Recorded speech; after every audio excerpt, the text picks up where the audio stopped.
Good morning. Thank you. Oh, there it is. Hey, good morning. Thank you guys so much for joining us today to discuss a little bit about how immigration can help address the labor shortages that we're experiencing here in America and even jumpstart some economic growth. Since the outbreak of COVID, labor shortages have become pretty increasingly apparent across American daily life. At the height of the pandemic, more than 120,000 businesses temporarily closed, and more than 30 million US workers were unemployed.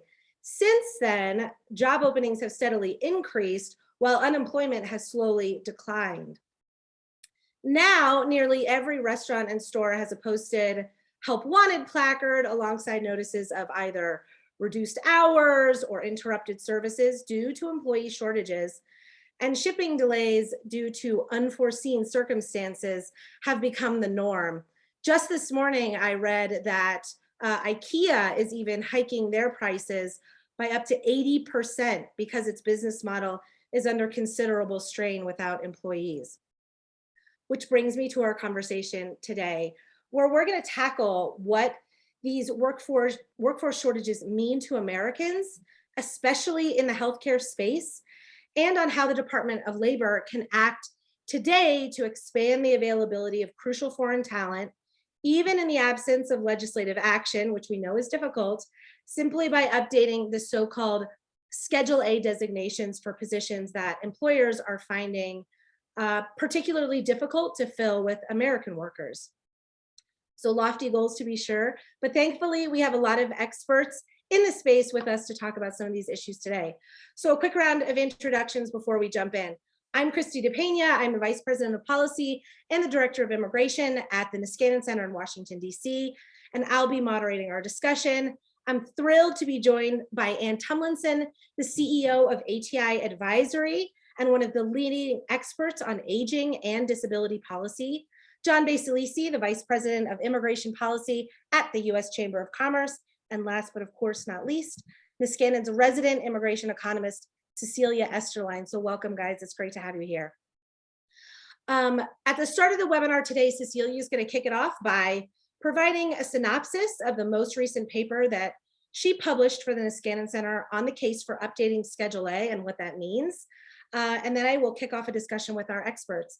And I want to encourage everyone to please ask questions using the Q&A function. We'll plan to leave ample time for some answers. So with that, I will turn it over to Cecilia.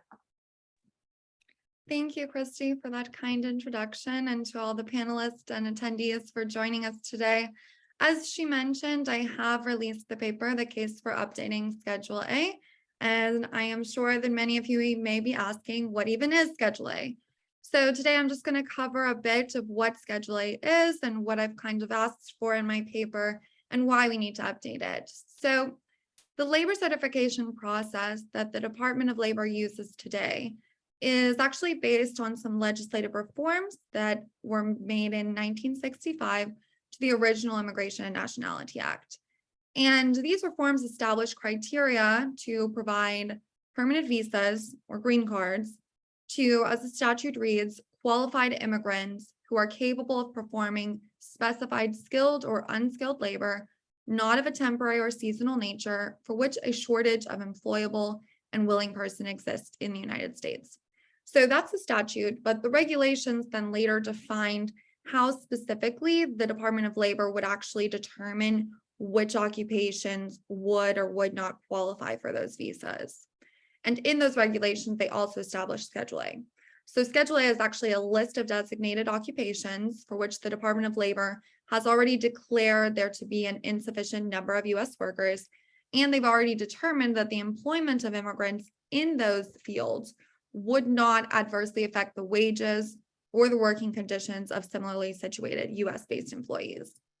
Now, Schedule A does not give automatic visas to people who are coming here to fill these roles, but rather it enables employers who are hiring for those roles to go through an expedited processing, because in the typical permanent labor certification process, they would need to get their labor certification approved by the Department of Labor first, and then file the visa petition afterwards. But while they are designated for Schedule A, employers hiring for these positions are able to file the labor certification application concurrently with the visa petition, rather than having to wait for the Department of Labor to approve the labor certification first.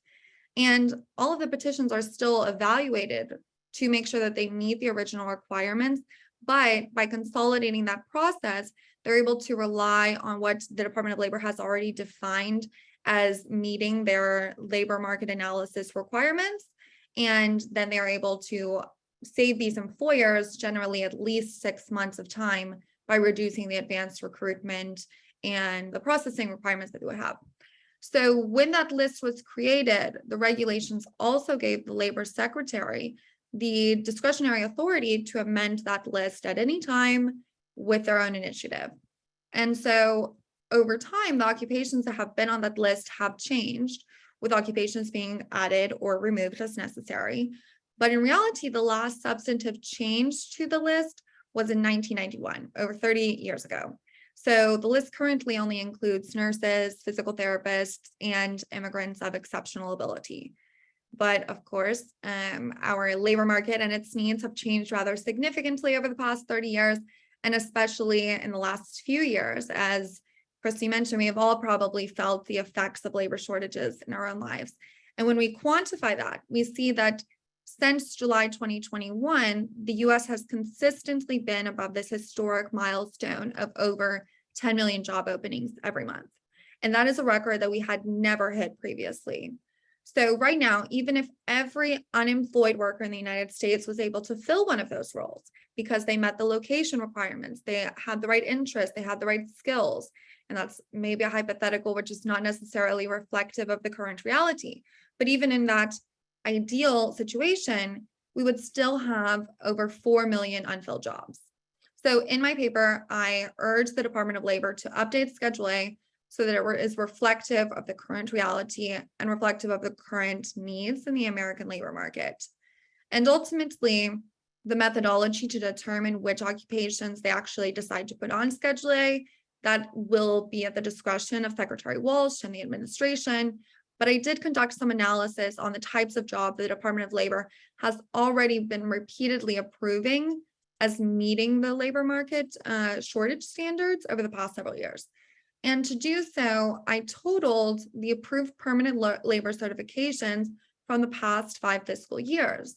And I found that the top occupations we see are several of the occupations that are also in the news and affecting our daily lives, including teachers and professors, chefs, cooks, truck drivers, poultry workers, accountants, and of course, physicians and surgeons.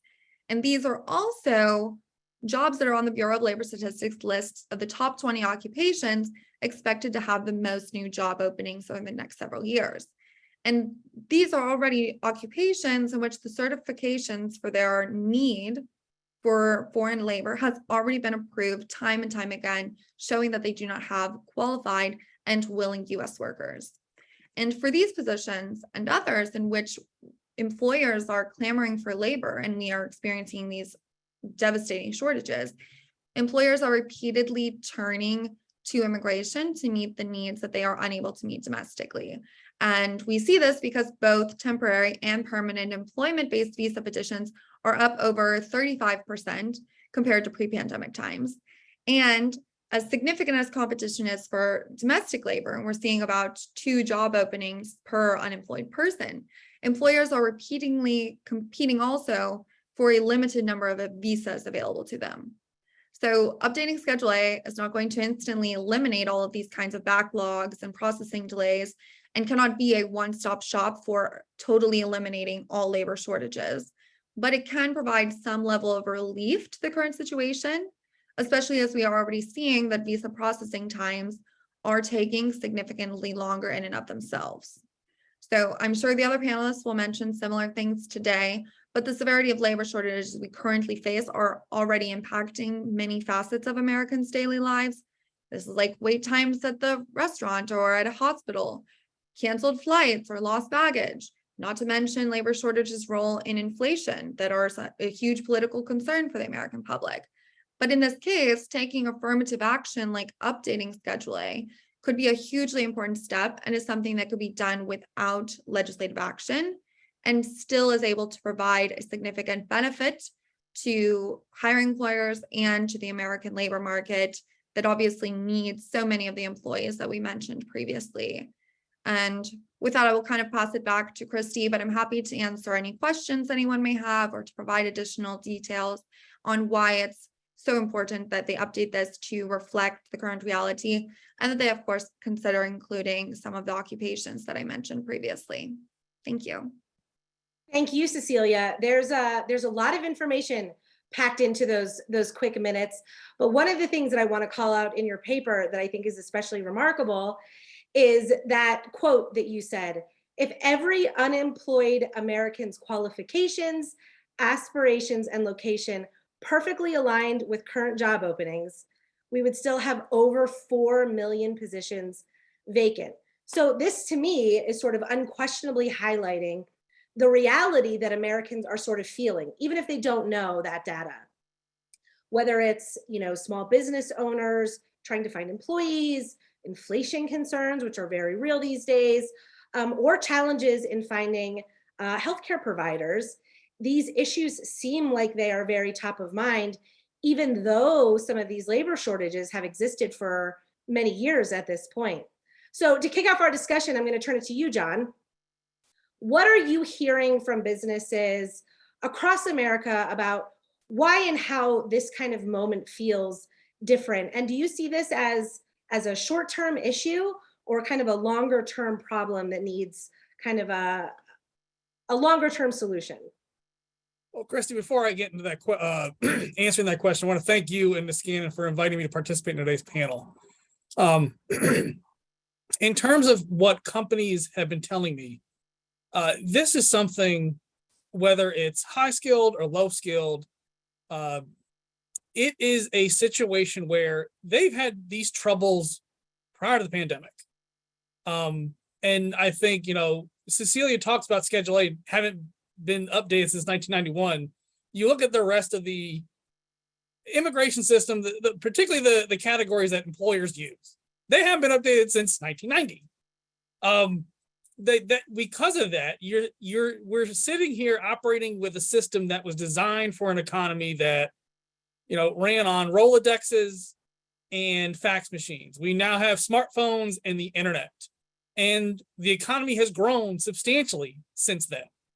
And the need for talent has only gotten more acute for companies, and the competition has become global.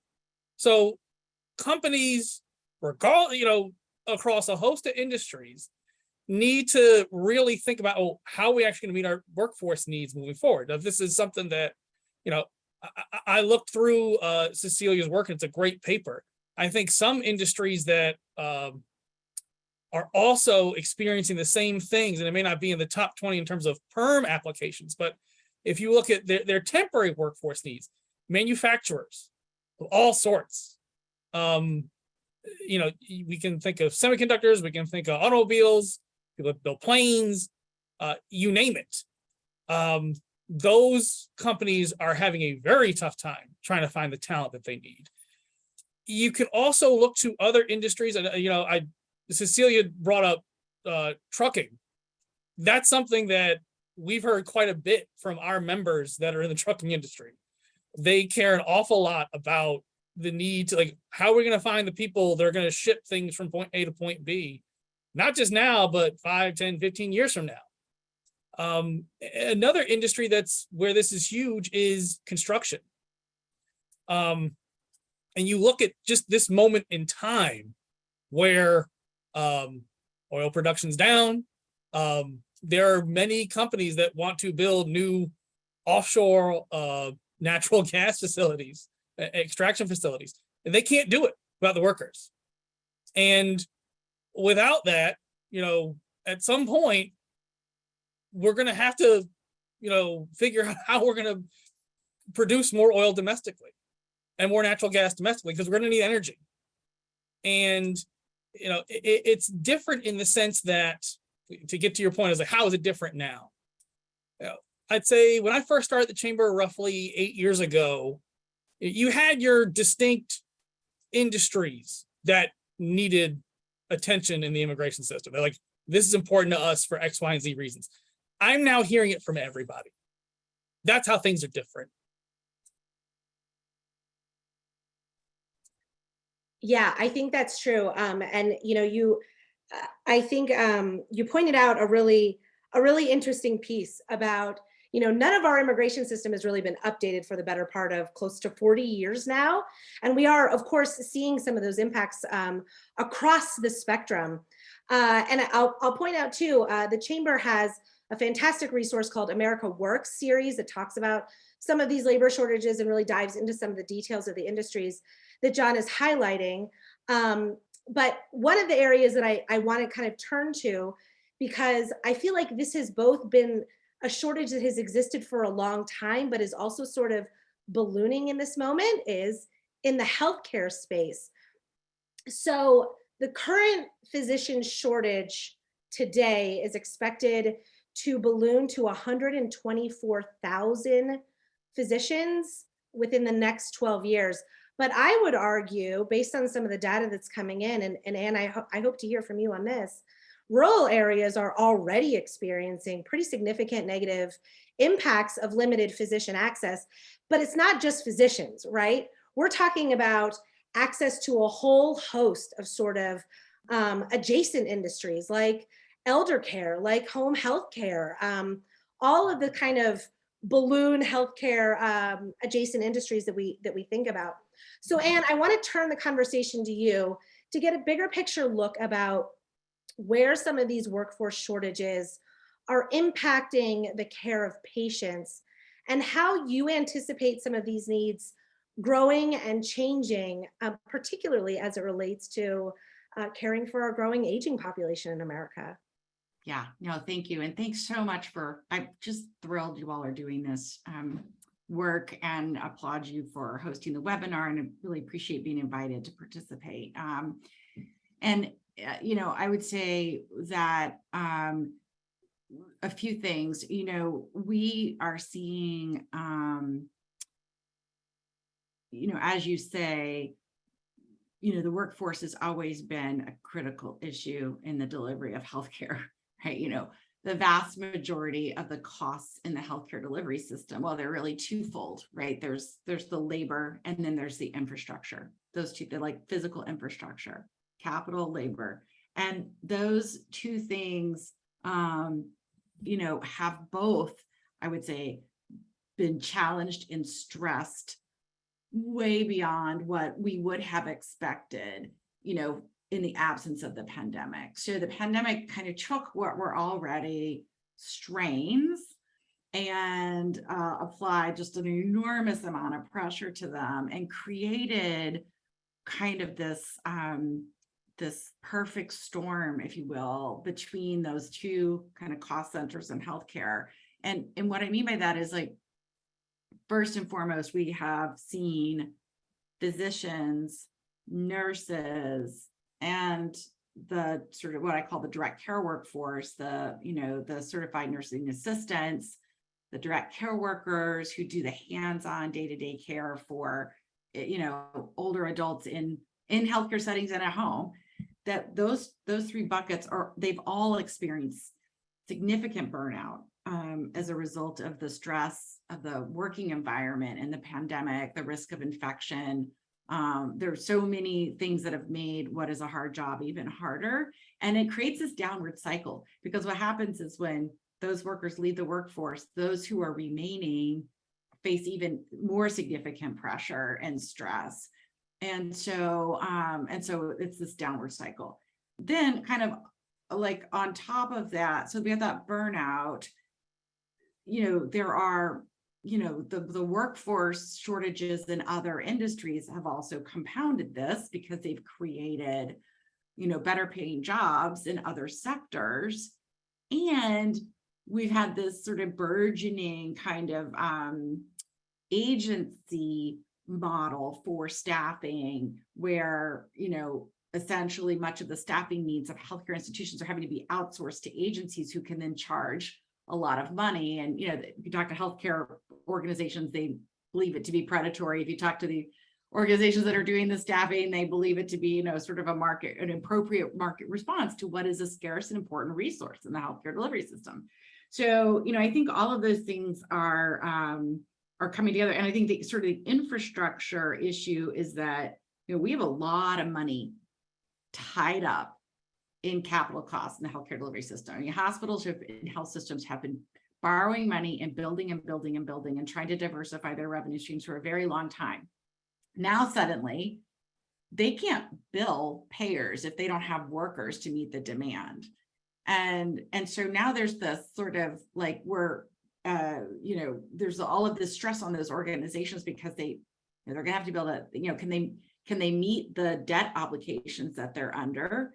And so we're like, you know, we have this competition now between sort of the cost of labor and the cost of capital. And, you know, meanwhile, a lot of the infrastructure is moving online. So we are seeing workers actually delivering care online. They're virtually, they can do it across states because of the public health emergency. And so everything is being disrupted. Everything is in flux. If there's ever been a time when we need to, I'm a huge fan of, you know, looking to update, you know, many of our immigration policies in order to address this shortfall.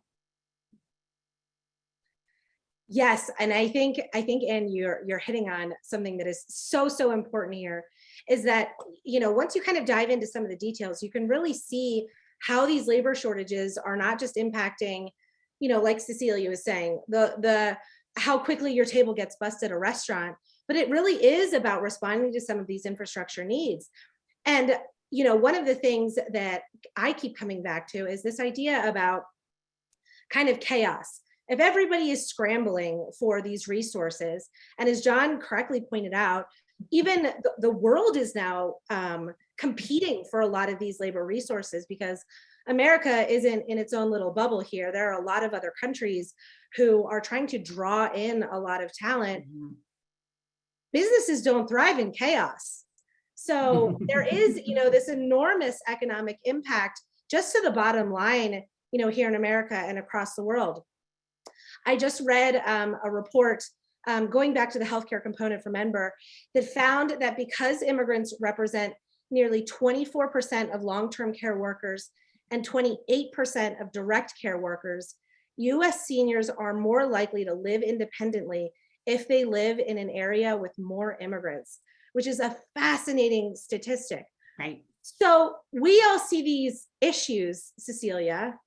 We see sort of what needs to be done. Can you talk to me a little bit about why there's been no movement on Schedule A, why there's been, and maybe the flip side of that, what is the impact if DOL turned around tomorrow, which I think they're likely to do, and said, all right, we're going to update all of these labor categories. What is the sort of immediate impact that we can see from some of this to answer some of these questions that John and Ann are talking about?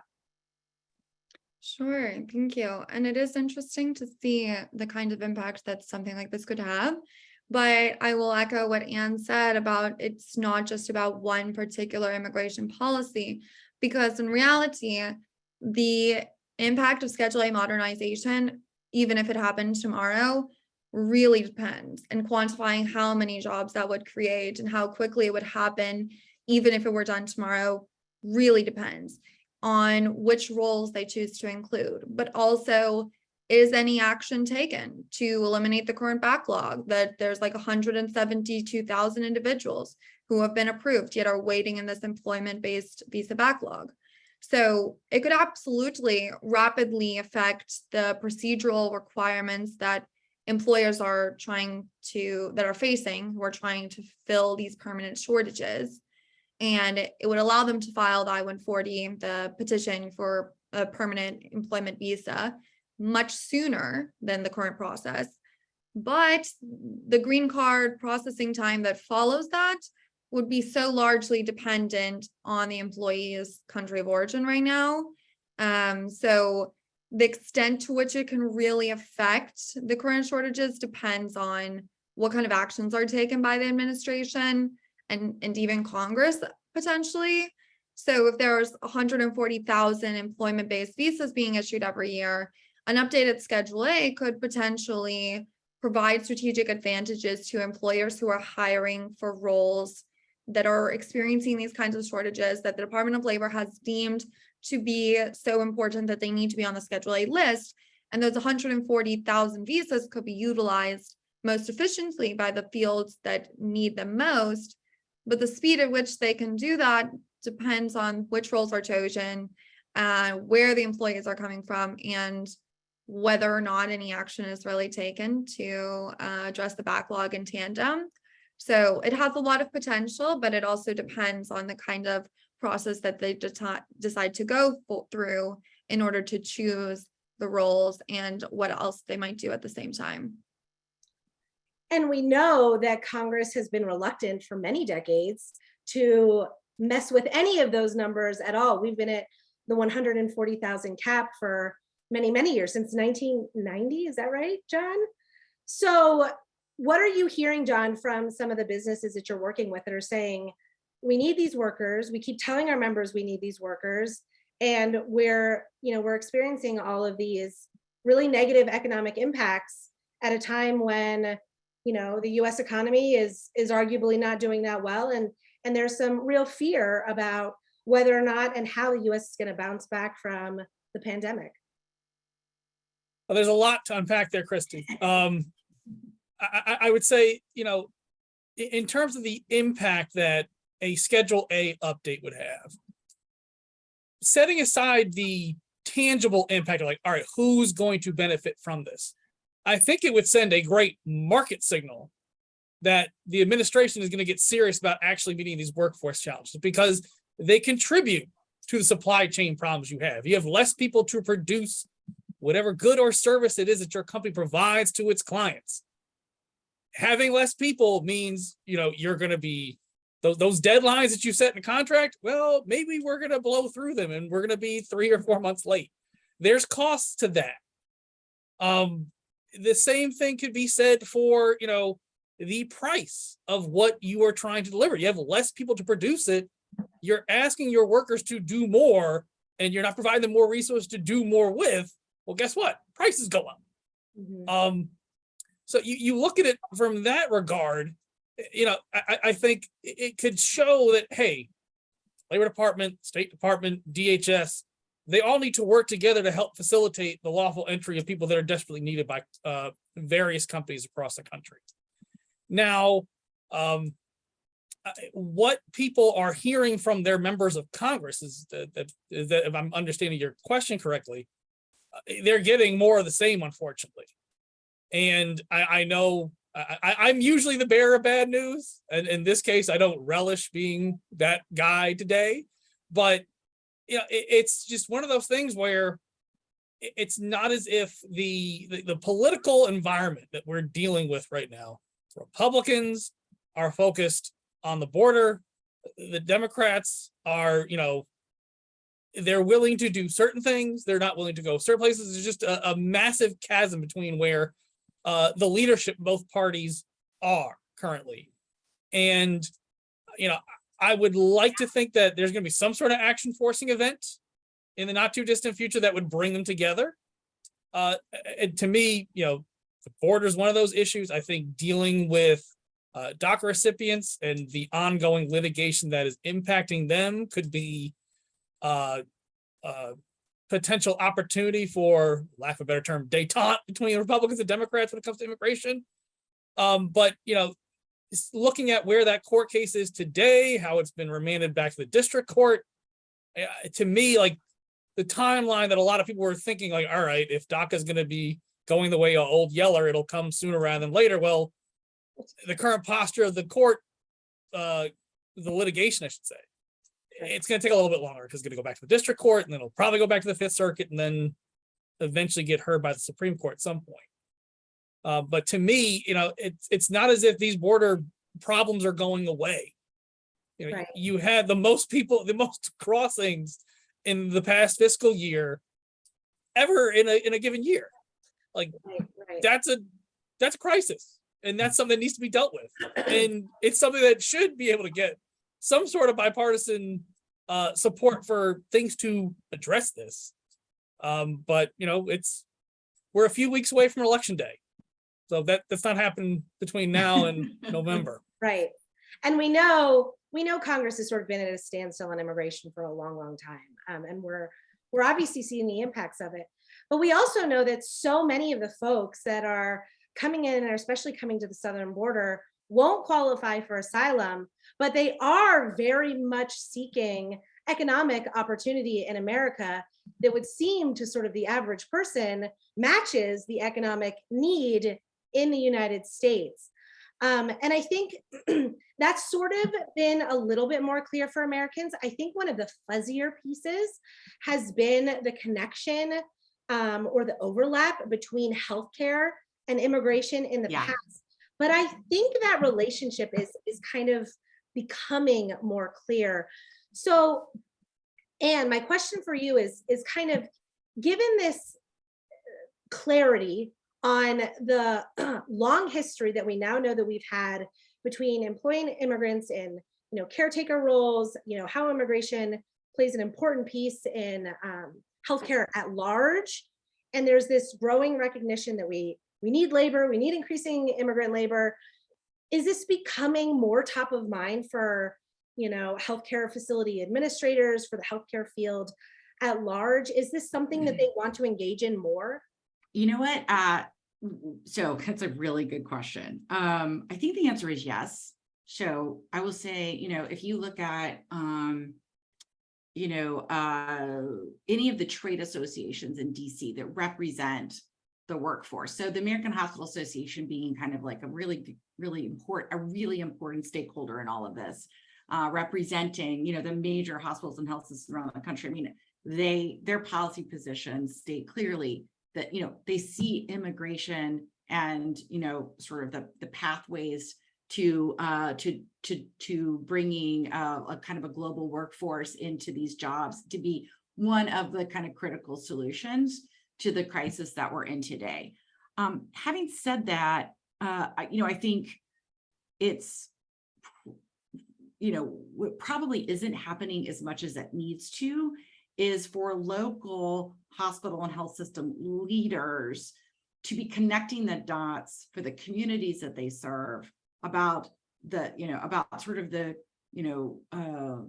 challenges that they face serving that community without better resourcing of the jobs through a global workforce. And I think I think there's a little disconnect there. I think the other disconnect that I'm seeing is that it feels to me like there's still, I don't feel like our policy officials, whether they be members of Congress or, political appointees in the administration, have a full appreciation for just how fragile the health and long-term care delivery systems are right now. Because so as a consultant or researcher, I have the opportunity to talk to a lot of these operators out in the field, and every single day, I mean, they've said to me, we get up every morning wondering, like, how are we going to deliver care in our facility today? Like the owner operator is, pushing a med cart down the hall on a weekend because, otherwise, like, how do we make sure that, whether it's residents or patients in a hospital? I mean, this is like, it's we are just sort of like on the verge of some degree of collapse. It is that fragile. And I feel like I'm not getting a sense in DC from policymakers that they are really operating under this heightened sense of urgency. And, and I think it's going to start to, we're already seeing it have an impact on healthcare pricing. The prices that payers are having to kind of, the insurers are going to have to pay, which of course translates into premiums. We have the Medicare Trust Fund to think about. So, there's a lot of pressure on the payment side as well. I don't know how we move forward, especially with the growing population of older adults who are not only going to need long-term care, but also going to use a lot more healthcare services. So, you know, the baby boomers are entering into their 75 plus, 80 plus years. And that within the next 5 to 10 years, we're going to have, that's the highest sort of utilization group in the country for healthcare and long-term care. So, you know, it's just, and sorry, maybe I'll just say one other kind of like why this isn't sustainable. You know, the healthcare, you know, these delivery systems are already pretty broken and rely really, really heavily on family members and even the beneficiaries themselves to sort of do Herculean amounts of work to navigate them. And then to actually provide care. You know, I personally, like my mom and I went through this, you know, we essentially were providing nursing at home for my dad because we couldn't get, the home health agency couldn't get a skilled nurse to our house. So, you know, I wrote a blog about this for Health Affairs about how we had to, you know, essentially watch a YouTube video in order to teach ourselves how to flush a PICC line. You know, my mother at age 80 is, you know, dealing with a sort of a somewhat, most nurses consider it a nothing task, but for us was a complex task. And, you know, there are especially women dealing with this all across America and dealing with childcare shortages and trying to work. And so, you know, the friction in the system is only going to increase. And I don't know how, just as an economy, we're going to be able to move forward if we don't find a way to sort of, you know, ensure that the workers in this country who provide human services are available to deliver those services. It's an incredibly bleak picture. And, you know, I find it especially surprising, and I'm not being flip here in any way, but so many of the members of our Senate are above the age of 65. It seems like this would be an issue that is at least increasingly becoming something that is a very real reality for some of them. But, you know, also your point about, you know, women in the workforce and trying to handle both care of their elderly parents and childcare is making, I'm sure, many women not want to return to the workforce, which is contributing to some of these labor. Yeah, it's just a compounding effect. Yeah, right. You can kind of see how all of these pieces fit together quite nicely in a horrible puzzle. So we're getting lots of questions coming in. I want to quickly note that Niskanen has several new resources available if you'd like to learn more about how some of these labor shortages are really tangibly impacting Americans' quality of life and what we can try to do about it in the short term. I encourage you to follow Niskanen Center on Twitter at Niskanen Center and visit us at niskanencenter.org for more information. So let's turn to some of these questions. There are a lot of them coming in. So John, let's start with a question for you. We are increasingly seeing environmental disasters like Hurricane Ian or the wildfires tear up parts of our country that need significant cleanup and rebuilding efforts. How are some of these shortages impacting those efforts? And is it drawing more attention for lawmakers? Christy, it's interesting that this question was being asked, because this is something that I believe was it Harvey that hit Houston a few years ago. Yes. And when it came, when that happened, there was a significant amount of talk on Congress to try to provide some sort of relief for disaster-stricken areas. Now, it didn't come to pass, but when you see something like this, I think this is before my time. I was in college when Hurricane Katrina happened, but it was my understanding that Congress provided some sort of H-2B relief for folks that were going to help rebuild areas of the country in the South and in the Delta that were severely damaged by Hurricane Katrina. With Hurricane Ian happening recently, and as someone who used to work for a senator that represented the state of Florida, this was a big one. And you can just watch the news to see how devastating the damage was, particularly for the areas that were hit head on by the eye of the hurricane. But if Congress were to act and it requires, whether it's going to be a CR in the lame duck period, or it's going to be an omnibus appropriations bill or something in between, if there's an opportunity for Congress to do something. Am I bullish on that? At this moment in time, I'm going to reserve judgment. I personally wouldn't bet money on it, but it's definitely something that, you look at how bad the damage is. It's having a severe lack of people who are able to clear the rubble and then rebuild, whether it's roads, bridges, homes, office buildings, other types of infrastructure, whether it's for, electricity or water, sewers, things like that. It's going to take some time, and, not having enough people to do it right now, you put two and two together, it's just going to mean the recovery is going to take longer than it otherwise would if we had more workers here to do what needs to be done to clean the area up. Yeah, and if I'm not mistaken, I think that we're still cleaning up from Harvey in Houston. I was down there not that long ago, and it still looked pretty messy along the coast. So it seems like some of those cleanup efforts are moving, but they're moving slowly. Cecilia, this next question is for you. So if DOL updates the Schedule A occupations, is it your opinion that they also need to update the methodology on how they're deciding which occupations to add? What kind of economic conditions should be a part of that or are a part of it today?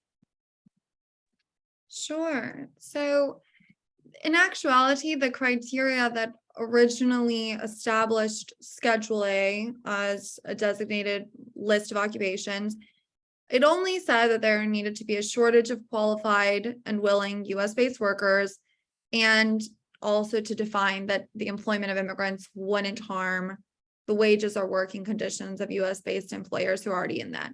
But those original regulations did not actually provide a more specific set of criteria than that. So every administration that has updated the list since then has managed their own process for the labor market analysis to determine which occupations were worthy of being on the list at that time.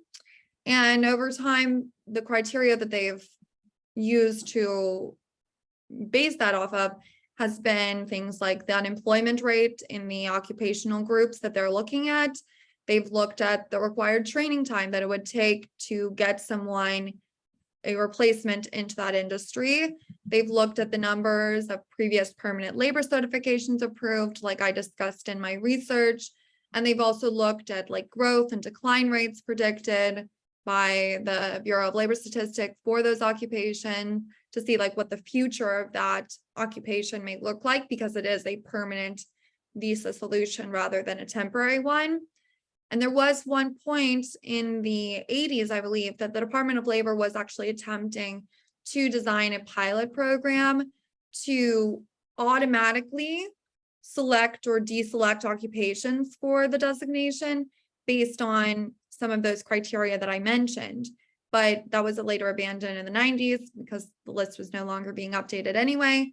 So realistically, the Department of Labor will have the authority to determine which criteria that they find most helpful in determining to what extent a labor shortage could affect the United States long-term, and to determine how immigrants may impact the domestic workforce.